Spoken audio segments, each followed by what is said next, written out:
আসলে আমাদের ফার্স্ট ম্যাচটা আমাদের এক্সপেকটেশন অনুযায়ী আমাদের রেজাল্ট হয় নাই। তো আজকে আমাদের কালকে যেহেতু আমাদের ম্যাচ, আজকে ট্রেনিং সেশন ছিল। কোচেরা আসলে আমাদের ইএমএন টিমের যেই উইক সাইডগুলো আছে, স্ট্রং সাইডগুলো আছে, ওইগুলো থেকে আজকে আমাদেরকে একটা ভিডিও সেশন ছিল প্র্যাকটিসের আগে। তো আসলে আমি মনে করি আসলে কালকে আমাদের do or die match. So we have to win any how.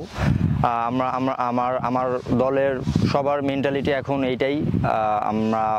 আমরা টিম মিটিং করেছি যে আমাদের কমিটমেন্ট এখন একটাই, আমাদের যেভাবে হোক কালকের ম্যাচ জিততে হবে। আসলে আলটিমেটলি আমাদের এছাড়া আর কোনো ওয়ে নাই, কারণ আমাদের দুইটা ম্যাচ আছে যদিও, বাট কালকের ম্যাচটা যদি আমরা জিততে পারি সেক্ষেত্রে আমরা আর একটা সুযোগ পাবো। কিন্তু কালকের ম্যাচ যদি একটা নেগেটিভ রেজাল্ট হয় সেক্ষেত্রে এজন্য আমাদের টার্গেট এনি হাউ কালকের ম্যাচটা যেভাবে হোক উইন হওয়া।